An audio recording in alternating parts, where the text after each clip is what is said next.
This is First Alert Weather Now.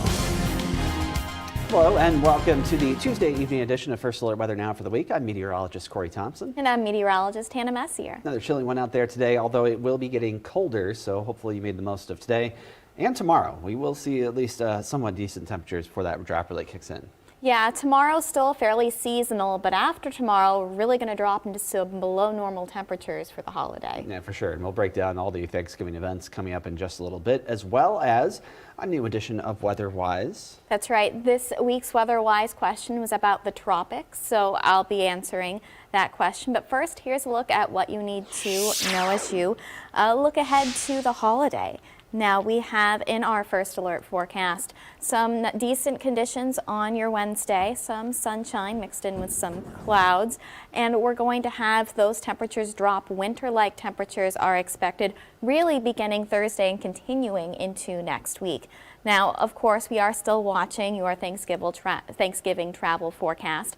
The turkey is happy because you should have smooth sailing, smooth rides all the way locally as you head off to see your friends and family.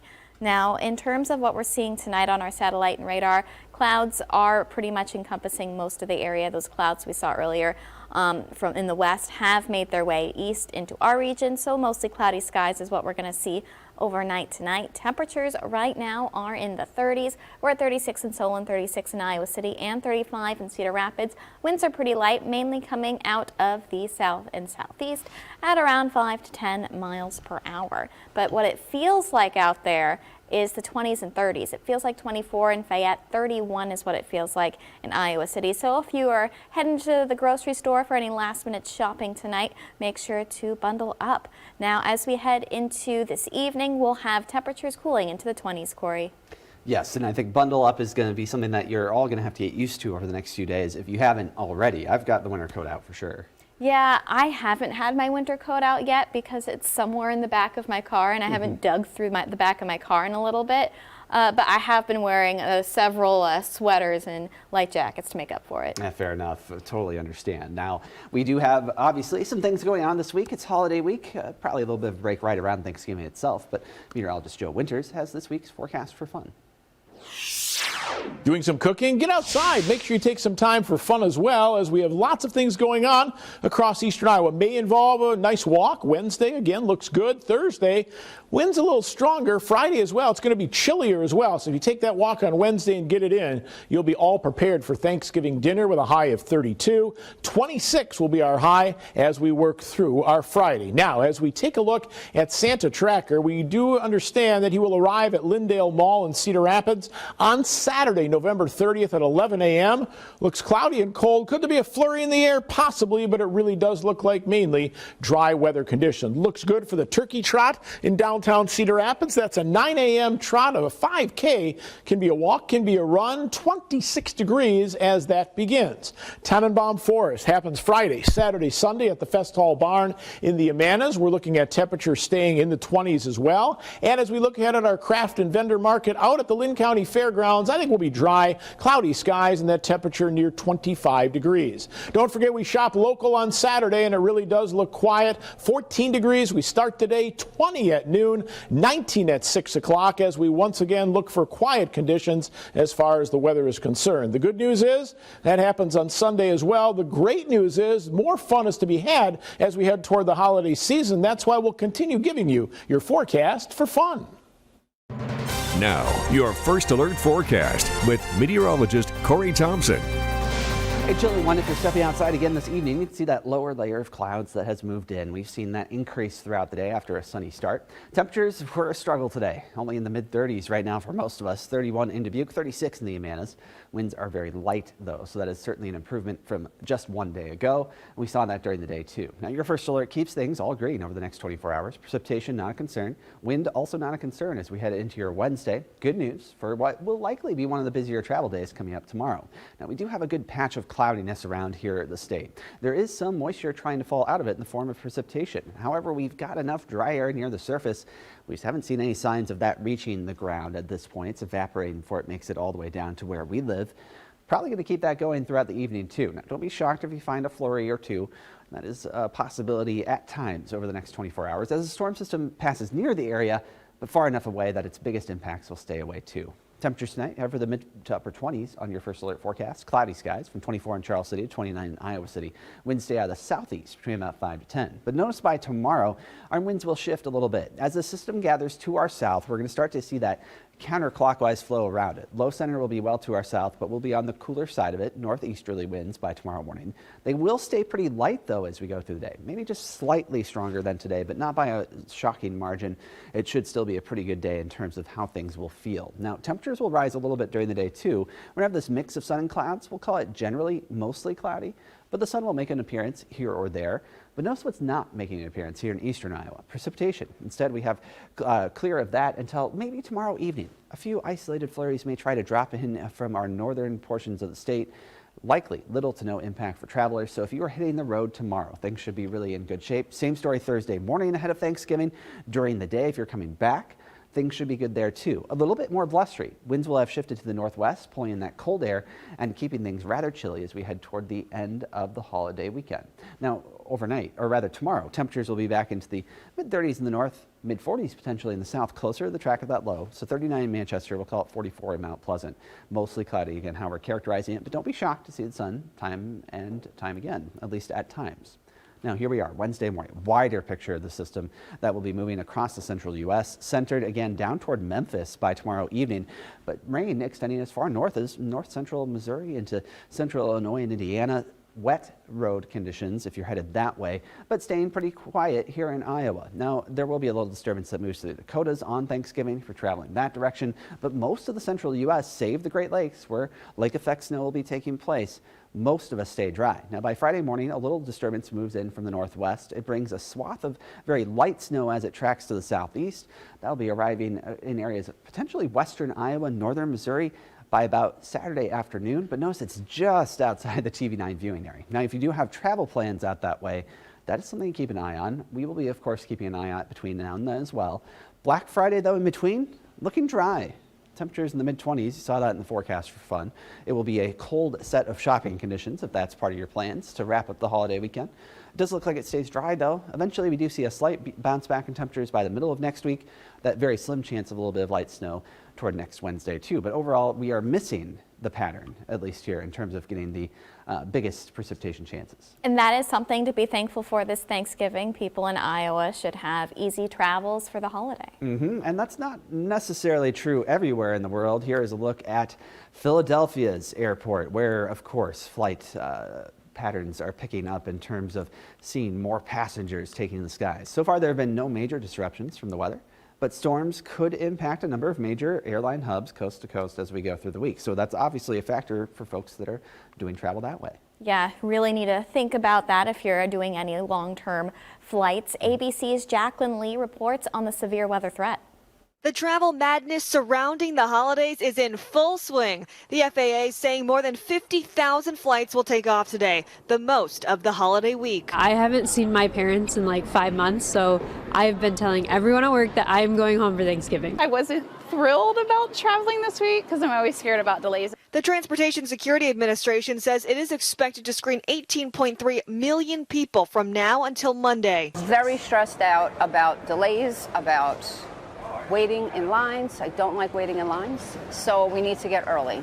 Despite concerns about a shortage of air traffic controllers, travelers at Newark Liberty International in New Jersey say the lines haven't been too bad. Not horrible. I've been in worse, but I will say the customer service going through United has been pretty good, so that has made the process a lot better, but definitely very crowded, a lot going on. AAA reporting nearly 80 million Americans will travel at least 50 miles from home, with an additional 1 million drivers hitting the roads compared to last Thanksgiving. I do recommend that if you're driving Thursday morning, Thanksgiving Day itself is actually a great time to hit the road, because if you get up early, you can make it to your destination in time to have your turkey dinners. The crowd's not the only concern for travelers. A coast-to-coast storm is bringing dangerous conditions across parts of the West, including heavy snow in the mountains. Most travelers taking it all in stride. The anticipation just makes it so special, and then when you finally get there, you finally feel relieved, and then you get to see them, and then yeah, it's just nice.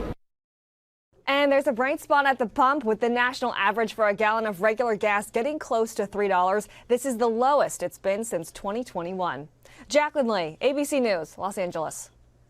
One thing that's going to be fairly common around the United States during the Thanksgiving holiday period is colder temperatures. So maybe you're thinking warm thoughts or hopping on a plane to a tropical location. Fortunately, we're out of the woods for hurricane season, but it doesn't mean that people aren't thinking about it. That's right. Our question today from a student at Isaac Newton Christian Academy, it was about the tropics. We'll take a look at your question now. My name is Vanessa Pitts, and I go to Isaac Newton Christian Academy, and my question is, how do hurricanes work? That is an excellent question, Vanessa. Now, hurricanes typically form in a very specific part of the Earth. Now, what I have highlighted here on the Earth is the equator, and I'm also going to highlight the tropics of Cancer and the tropics of Capricorn. So these boundaries are where the tropics are, and this is where the warmest waters on Earth are, and this is typically in the region where hurricanes and tropical storms form. Now, these waters have to be about 80 degrees Fahrenheit for tropical storms and tropical cyclones to develop. They typically move from the eastern Atlantic off to the west when they develop. Now, when we have those right conditions, when we have waters at least 80 degrees Fahrenheit, that causes the ocean waters to evaporate, creating some thunderstorms. And when enough thunderstorms develop in one area and they start to organize themselves around a central low pressure system, that's when we start to see the storm strengthen. And when that happens, we start to see a storm that looks circular, starts to look like a typical hurricane, and once winds reach 74 miles per hour, that is when the storm is officially a Category 1 hurricane. Now, in order for that storm to develop, we of course need those warm ocean waters, but we also need what's called an unstable atmosphere. We need the atmosphere to be ripe to produce those thunderstorms and make those thunderstorms. Then we need that central area of low pressure. That central area will help the storm really organize itself, and we need low wind shear. So we need winds that are pretty uniform throughout the atmosphere. They don't change much with height. So this is what we have for our hurricane categories. A Category 1 hurricane has between 74 and 95 miles per hour. A Category 3 storm has between 111 and 129 miles per hour winds. And once a storm reaches Category 3 strength, that is when it is considered a major hurricane. And of course, the strongest storms, Category 5, typically have winds of 157 plus miles per hour. So let's talk more about those categories. A Category 1 storm has the ability to knock down some trees and to cause some power outages. Now, a Category 2 storm, a bit stronger, these storms have the ability to cause roof and siding damage to homes and cause power outages that could last multiple days. Next, our Category 3 hurricane can get kind of wild. We get, with Category 3 storms, usually some coastal flooding and then power outages that last for weeks and major damages to the outside of homes. Category 4 storms, these storms have the ability to really knock down those power lines, cause some flooding near the coast, so homes that are close to the coast can flood with Category 4 storms, and again, longer lasting power outages. And lastly, Category 5 storms cause major inland flooding. Look at that water moving into the house along the coast and almost completely destroying that house. It can cause communities closer to the coast to not be habitable for long periods of time. Now, thank you again to Vanessa for that wonderful question. Again, if you want to submit a question for WeatherWise, head over to kcrg.com/unews. Corey? Pretty glad that we don't have to deal with stuff like that around here. That is certainly no fun for folks that have to deal with tropical storms and hurricanes like that. Now, your 9-day over the next few days, pretty quiet around eastern Iowa in particular. We do have some wind kicking up as we go toward Thursday and Friday, though. So these air temperatures in the 30s and then 20s for highs.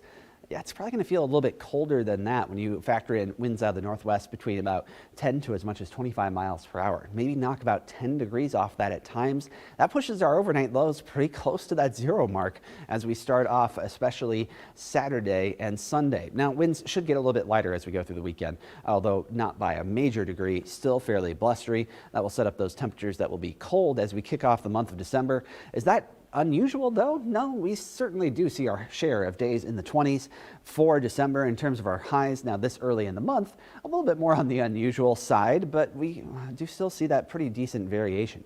Average one day in the single digits during the month of December. So it will and can get colder very often during the month. Now next week we see a moderating trend, 24 degrees getting back to 35 by the time we wrap up the 9-day forecast. A little bit of light snow is possible on Wednesday. That's as our weather pattern generally stays fairly active.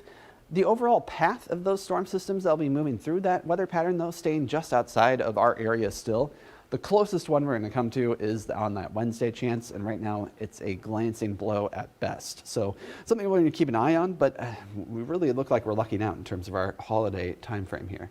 Yeah, some very quiet weather, at least here in eastern Iowa, which is good. The temperatures, though, could catch some people off guard. So even if you are traveling, make sure to not leave your winter coat at home. You're going to want that if you're going to go Black Friday shopping this year. Widespread chilly weather, especially even outside of the Midwest. It's going to be stretching across a lot of the eastern United States. Yep, so even if you're traveling outside of eastern Iowa, just prepare for the cold weather. Indeed. We'll be back one more time this week, tomorrow night at the same time. For now, though, have a great night.